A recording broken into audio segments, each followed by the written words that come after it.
Olá, aprendiz de plantão. Eu sou Fernanda Ock e é uma alegria estar aqui com você no terceiro episódio da série Mestre é Quem Sempre Aprende. Vamos ver o que ficou na sacola do nosso último encontro. A gente começou a falar sobre a importância do nosso pilar atitude, competência e técnica. Quando a gente está falando de atitude, é a gente saber o porquê a gente faz, o nosso mindset, como a gente configura. Quando a gente sabe o porquê a gente faz, a gente tem força, energia e a gente vai conseguir ser intencional naquilo que a gente está realizando. Se a gente não entende o porquê a gente faz, muitas das coisas vão escapar. Você fala, por que eu não consigo realizar uma coisa? Por que eu começo a fazer e paro? Então é muito importante a gente entender o porquê, entender como está configurado o nosso mindset, que foi o nosso primeiro dia. No segundo dia, o nosso segundo episódio, a gente falou sobre as competências. As competências são o como fazer, que ferramentas eu posso usar para desenvolver isso. E hoje a gente vai falar do o que fazer, que é a técnica. A técnica vem de technique, que são procedimentos para que a gente possa chegar a um resultado. Como a gente pode ter procedimentos para atingir um resultado? Se a gente está falando de desenvolver uma mentalidade e um comportamento aprendiz, esse é o resultado que a gente está focando. Então é muito importante que a gente possa estar nesse tripé. O que ficou então da nossa sacola, do nosso episódio passado, são as 5 competências, as 5 ferramentas que a gente usa para ter uma forma de um lifelong learner. Está sempre aprendendo. Então você deve ter colocado em prática também mais formas de você prestar atenção nas sementes das 5 competências do aprendiz. Curiosidade e atenção, abertura a novas ideias, consciência reflexiva, protagonismo intelectual e disciplina na aprendizagem cumulativa. Quando a gente presta atenção a tudo isso, a gente consegue potencializar os nossos resultados. Essa é uma pesquisa que Harvard fez, comprovando isso com 87 camareiras, e eles perguntaram para elas já faziam algumas atividades ali, como camareira, e perguntaram para elas quanto elas se dedicavam a atividades físicas, como era a percepção disso para elas. E elas tinham que enumerar de 0 a 7. Você enumerou na atividade passada de 0 a 10 quanto você praticava isso. E algumas, 1/3 delas enumerou 0, sendo que elas faziam vários exercícios. Então elas não tinham percepção daquela competência delas.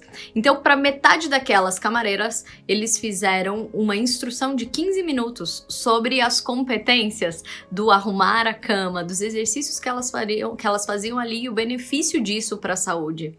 E depois de 3 meses, repetiram a medição de peso, pressão arterial, colesterol e satisfação no trabalho. Eles já tinham feito isso quando eles fizeram a primeira pergunta e depois de 3 meses eles repetiram. Para o grupo onde foi explicado sobre as competências do arrumar a cama e os benefícios desse exercício, elas consideravelmente perderam peso, diminuíram a pressão arterial e caiu muito o colesterol, aumentando inclusive a satisfação no trabalho. Para o outro grupo, nada mudou nas medições. O que isso nos explica? Que quando a gente presta atenção, a gente muda o nosso foco e começa a ter consciência das nossas competências, a gente pode fazer as mesmas coisas, só que a gente maximiza, a gente potencializa os nossos resultados. Por isso é tão importante você ter prestado atenção nessas competências, você ter olhado e começa a fazer cada comportamento, cada competência de modo intencional. Isso vai potencializar e muito o resultado das sementes que a gente já carrega dentro de nós. E hoje, vamos para a prática.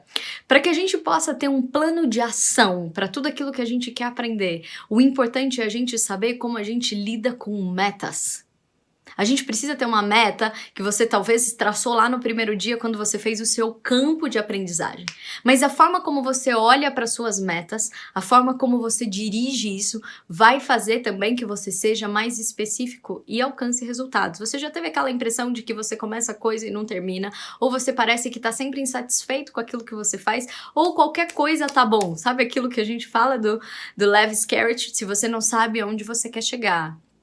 qualquer caminho serve. É muito importante a gente poder entender e determinar metas quando a gente está falando sobre aprendizagem. A gente já falou dessa palavra grávida, que tem vários significados, também naquilo que a gente quer aprender. É importante a gente poder ter uma ferramenta, e é isso que eu vou dar hoje para vocês, uma ferramenta da gente poder estabelecer a nossa meta, para a gente ter um plano de ação. A meta, ela se chama SMART.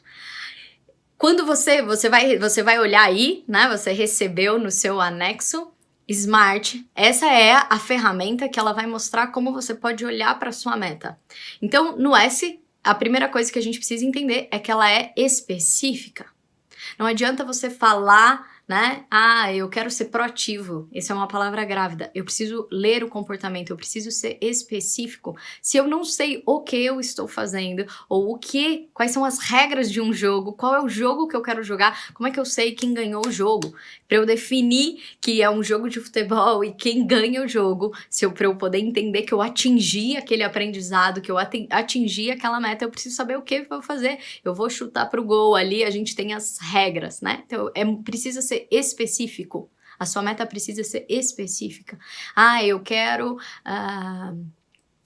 ficar rico. Não, quanto, né? Eu preciso saber o que é isso especificamente. Então, é muito importante para que a gente tenha a meta específica. Inclusive, que a gente possa visualizar isso. Quando a gente visualiza a nossa mente, ela começa a ter uma capacidade de materialização.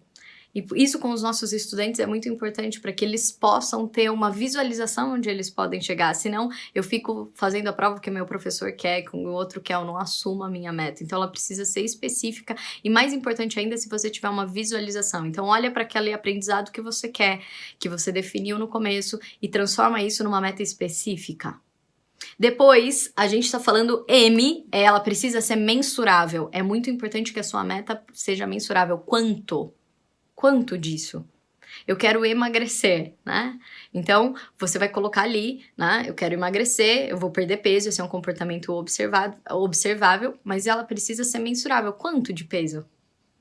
Senão eu não sei se eu atingi ou não atingi. O que faz, a razão número 1 para as pessoas não atingirem um resultado é que elas não saberem de fato qual é o resultado. Então, a gente precisa poder afunilar isso, entender. Ela precisa ser específica, depois ela precisa ser mensurável. Quanto? Depois, o A é alcançável. Como eu vou fazer isso? Transforme em comportamentos e atitudes visíveis. Como eu vou fazer isso? Então, quero emagrecer, eu vou malhar todos os dias, 15 minutos antes da minha aula. Eu vou cortar o açúcar. Então, você precisa ter um plano de ação que seja alcançável. E lembra, uma das coisas que faz com que a gente não atinja as nossas metas é que a gente não estabeleceu como conseguir fazer isso. A gente não traçou um caminho. Ou a gente traçou um caminho que não era sustentável. A gente precisa ter um caminho sustentável, que não seja apenas uma corrida de tiro, mas uma maratona, que ao longo do tempo a gente consiga colocar isso em prática. Alcançável, né? Então, S, específica, M, mensurável, A, alcançável. Agora, o R, ela precisa ser relevante. Toda meta para que a gente tenha automotivação para fazer isso, que é uma característica da inteligência emocional que o Daniel Goleman fala que é tão importante, ela precisa ser relevante. Se não tiver uma relevância, se você não tiver um porquê, você vai desistir a longo prazo. Tudo na vida tem um quanto custa e um quanto vale. Se a gente não colocar quanto vale, a gente vai ficar baseado só no custo. E aí a gente desiste muito rápido quando o custo eleva um pouquinho, quando tá chovendo, a gente fala, ah, não, hoje não vou malhar. Então, ela precisa ser relevante. Coloque um porquê. É muito importante que você saiba isso. E por último, T, ela precisa ser temporal. A gente precisa saber em quanto tempo eu quero executar isso. É em 3 meses, em 10 meses, em quanto tempo eu vou executar essa meta. Agora você já tem aí a sua ferramenta do SMART, onde você tem uma meta extremamente específica e dentro dele você tem um plano de ação que fala o que você vai fazer, como você vai fazer, em quanto tempo você vai fazer, quanto você vai atingir e por que isso é importante. Agora você já deu todos os instrumentos para a sua mente, para que você possa começar a praticar isso que você quer desenvolver. qualquer coisa que você queira desenvolver. Essa é a ferramenta que vai fazer com que você seja assertivo na sua meta. Agora é a sua disciplina de se comprometer e colocar em prática. Dica! A gente já falou isso brevemente no nosso último episódio. Se é uma meta muito grande no como, divida em mini metas para que você possa comemorar a cada passo que você atinge, porque tudo aquilo que tem uma longa duração, a gente tende a diminuir a nossa motivação. Por isso que o quanto vale, às vezes eu falo até para os adolescentes, cola ali onde você quer chegar, em cima do livro, no seu computador. A gente precisa dessa automotivação para que a gente possa se lembrar o quanto vale, mas também dividir em pequenas metas vai fazer com que a gente possa sentir que a gente está evoluindo e não desista do processo.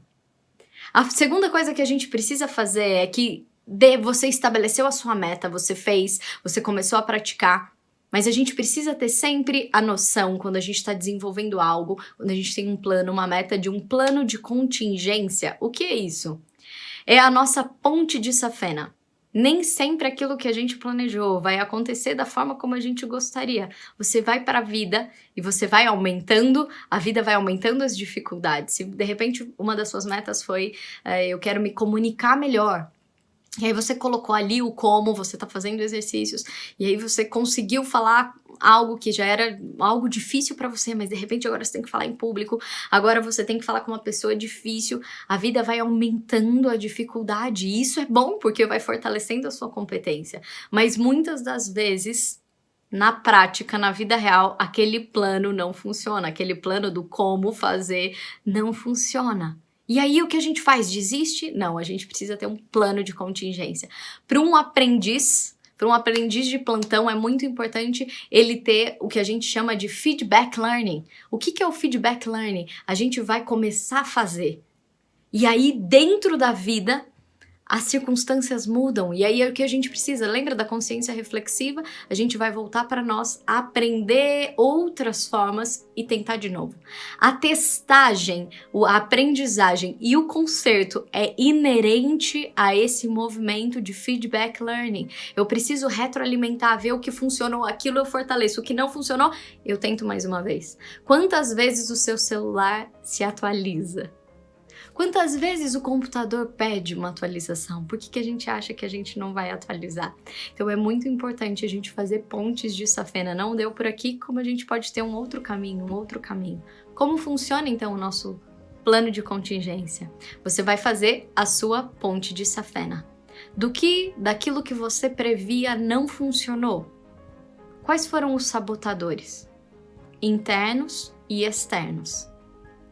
E dentro de cada um deles, sabotadores internos, sei lá, preguiça ou o seu medo, muitos dos nossos sabotadores internos são emocionais. E sabotadores externos pode ser uma circunstância que você ali viu, aconteceu e que aquilo te paralisou.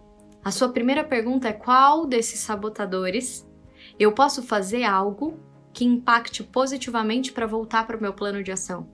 Quais estão sob meu controle?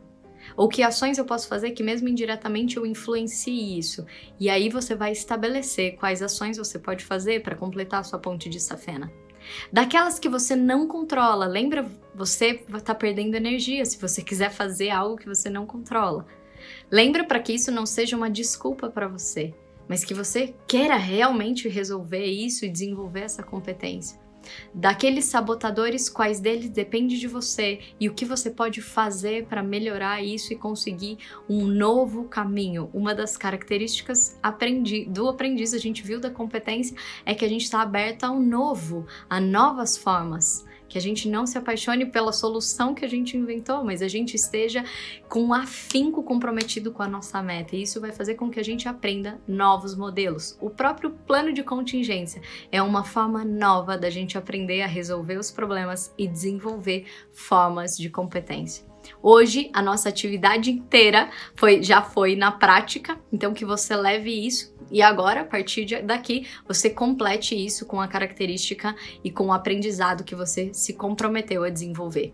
Vai para a vida, faz o seu SMART e depois, com aquilo que não deu certo, com aquilo que não saiu como você planejou, faz o seu plano de contingência, quais são os sabotadores internos e externos, quais estão sob seu controle e o que você pode fazer com isso para voltar para o teu caminho, para alcançar o seu destino. Que a gente foque mais no destino do que no detalhe. Vamos lá?